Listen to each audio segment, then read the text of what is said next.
और वायनाड लोकसभा सीट पर भी उपचुनाव का ऐलान कर दिया गया है। 13 नवंबर को वायनाड सीट पर उपचुनाव होगा। राहुल गांधी के इस्तीफे के बाद ये सीट खाली हुई है और यहां कांग्रेस की उम्मीदवार प्रियंका गांधी हैं। पहली बार प्रियंका गांधी चुनाव लड़ रही हैं। वायनाड चूंकि एक ऐसी सीट जहां से राहुल गांधी संसद पहुंचे थे जब वहां अमेठी में पिछली बार हार हुई थी, तो और इस बार अमेठी में जीत मिली,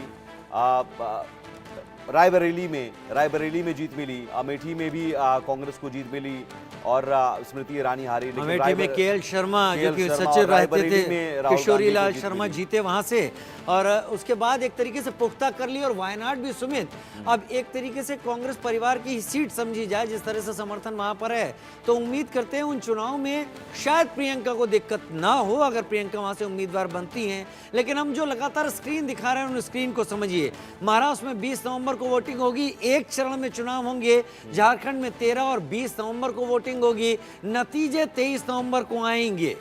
और बिल्कुल वायनाड लोकसभा सीट पर 13 नवंबर को उपचुनाव होंगे। इस सीट पर भी नजरें टिकी रहेंगी। जरूर बीजेपी की कोशिश चुनौती देने की होगी। प्रियंका गांधी हालांकि पहली बार चुनाव लड़ रही हैं कांग्रेस की उम्मीदवार के तौर पर, तो ये एक अपने आप में बड़ी बात है और इसे एक संकेत के तौर पर भी देखा जा रहा है। लेकिन क्या वहां इंडी गठबंधन चुनाव लड़ेगा मिलजुल कर? क्योंकि इस बार इस चुनावों में डी राजा की पत्नी वहां खड़ी हो गई थी राहुल गांधी के ठीक सामने, और उसमें वोट काफी कटे भी थे।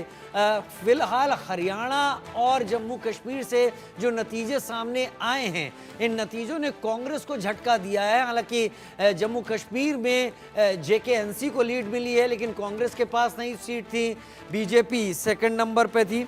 चलिए, दो गेस्ट हमारे साथ जुड़ गए हैं। सुमित, हम बातचीत की शुरुआत कर लेते हैं। हमारे साथ आलोक मेहता, एडिटोरियल डायरेक्टर हमारे जुड़ गए हैं। राहुल लाल हमारे साथ जुड़ गए हैं पॉलिटिकल एनालिस्ट के तौर पर, विशेषज्ञ के तौर पर। बहुत स्वागत है आप दोनों का। आलोक सर, सबसे पहले शुरुआत आपसे। इस नई चुनावी रण का बिगुल बजा दिया है चुनाव आयोग ने, और चुनाव आयोग इस बिगुल को बजाते हुए इस बात पर खासा नाराज नजर आया है। राहुल लाल भाई, इस सवाल को आप सुनते रहिए, आप भी जवाब देंगे कि जब चुनाव हो जाते हैं तो उसके बाद ईवीएम को लेकर वो सवाल उठाए जाते हैं जो तार्किक भी नहीं होते और जमीनी भी नहीं होते। आलोक सर, पहले आप।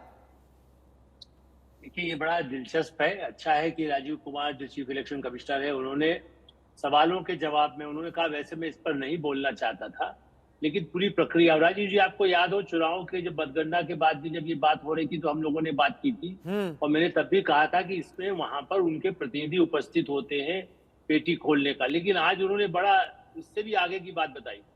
बैटरी को ऊपर भी दस्तखत कराए जाते हैं और ये उन्होंने कहा कि मुझे भी पता नहीं था। इस पर हम दोनों भी चौंके हैं कि बैटरी पर भी साइन लिए जा रहे हैं। आलोक सर, बात पूरी करें।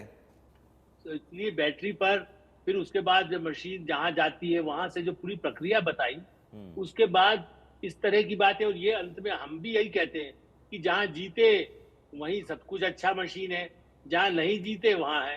तो इस तरह की शिकायतें। अच्छा, ये कहना कि अडवाणी जी के कार्यकाल में तब रिपोर्ट आई थी, नरसिंह राव ने ये लिखा था, वो उसके बाद कितना अंतर आ गया। सारे सुधार के साथ चुनाव सुधार हो चुके हैं, और ये बड़ा दुखद होता है, जिससे कि जनता में, देखिए, इसलिए उन्होंने ये भी ध्यान दिलाया है कि मुंबई जैसे इलाके में यदि वोटिंग कम होती है तो हम लोकतंत्र को कमजोर करते हैं। जब ये कहते हैं कि अरे नतीजा तो वो पता नहीं मशीन में अपने आप आ जाएगा। गांव के लोग, झारखंड में आज चुनाव है, महाराष्ट्र के कई गरीब इलाकों में गांव में चुनाव है। आप किसी भी क्षेत्र में, देश भर में हमारे यहाँ मिक्स सोसाइटी है, बड़े बड़े महानगरों से लेके गाँव तक, उनके बीच में जो पार्टियां जिम्मेदार लेता है, देखिए कोई गैर जिम्मेदार सड़क पे बैठ के कोई कुछ भी कह रहा है वो समझ में आता है, लेकिन ये भी स्पष्ट होना। लेकिन एक बात जरूर है, चूंकि अपन बात शुरुआत कर रहे हैं, कि ये बड़ा ऐतिहासिक चुनाव है। शरद पवार का भविष्य, बाल ठाकरे के उत्तराधिकारी उद्धव ठाकरे का भविष्य, एकनाथ शिंदे जी विद्रोह करके गए उस शिवसेना का, राष्ट्रीय स्वयंसेवक संघ जिसका गढ़ या मातृभूमि महाराष्ट्र रही है, जिसको कह सकते हैं मात्र, जहां से वो जन्म हुआ, नागपुर, आज भी इस दृष्टि से, जबकि विदर्भ में सीटें कम मिली है लोकसभा में भी।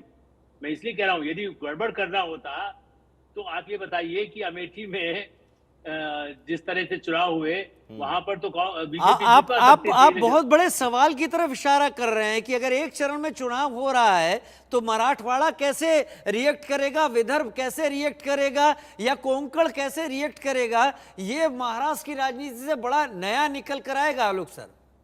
जी, मैं इसीलिए इतना पूरी करता हूँ, हम राहुल लाल जी से भी बात करेंगे, लेकिन मेरा यही कहना है कि ये बड़ा दिलचस्प, इसी तरह भ्रष्टाचार, अच्छा शरद पवार मराठा क्षत्रप, राजीव जी शायद आपने देखी हो, कई बार टीवी पर भी चर्चा हुई है, मेरी पुस्तक 93 में आई, राव के बाद कौन, तब से मेरा नाम था कि शरद पवार प्रधानमंत्री पद के उम्मीदवार हो सकते हैं। मराठा क्षत्रप उन्होंने यशवंत राव चौहान से शुरू किया और आज तक उन्होंने इतनी बार दल बदले, अजित पवार पर आरोप लगाते हैं नहीं परिवार के सदस्य पर, लेकिन हर बार वो पार्टी तोड़ी, पार्टी जोड़ी, बनाया, और वो सबसे बड़े नेता हैं। आज भी मैं स्वीकार करता हूँ, प्रधानमंत्री नरेंद्र मोदी भी उनका सम्मान करते हैं, कई सार्वजनिक सभाओं में उनके साथ रहे, चुनाव से पहले भी, लोकसभा चुनाव से पहले भी। ऐसी स्थिति में उनका कद बड़ा है, लेकिन उनका धरातल अब उनको सिर्फ ये बचा है कि सुप्रिया सूले को सत्ता मिले, कि सोनिया गांधी चाहती राहुल गांधी को सत्ता मिले। ये जो दो टारगेट है, तो मैं नहीं कह रहा, मैं हो सकता है कि वो करे, लेकिन पृथ्वीराज चौहान जैसे नेता हैं जो बेचारे सबसे ईमानदार रहे और मुख्यमंत्री रहे, प्रधानमंत्री के साथ में मंत्री रहे, लेकिन उनको कभी मौका ज्यादा नहीं दिया जाता पार्टी में। कराड़ से आते हैं, अगर मैं गलत नहीं हूं तो पृथ्वीराज जी नहीं, और उनके परिवार भी पहले कांग्रेस का रहा, लेकिन मैं इसलिए दो एक्सट्रीम बता रहा हूं कि मुंबई बम कांड के आरोप से लेकर शरद पवार पर वो आरोप रहे। ऐसी स्थिति में जो हुड्डा जी का, लोग अभी भी हम इससे पहले अबुल जी से चर्चा कर रहे थे अपने ही चैनल पर, तो मैंने उनसे कहा कि भूपेंद्र सिंह हुड्डा का भी बहुत बड़ा कद रहा है, ठीक है शरद पवार जैसा तो नहीं है, लेकिन सब लोग इसीलिए तो कह रहे थे कि बस उनके रहने तो जीत ही जाएंगे। वहां पर क्यों, वो खुद तो जीते, लेकिन यहाँ पर भी शरद पवार खड़े होते जीते, सुप्रिया सूले जीते, वो समझ में आता है।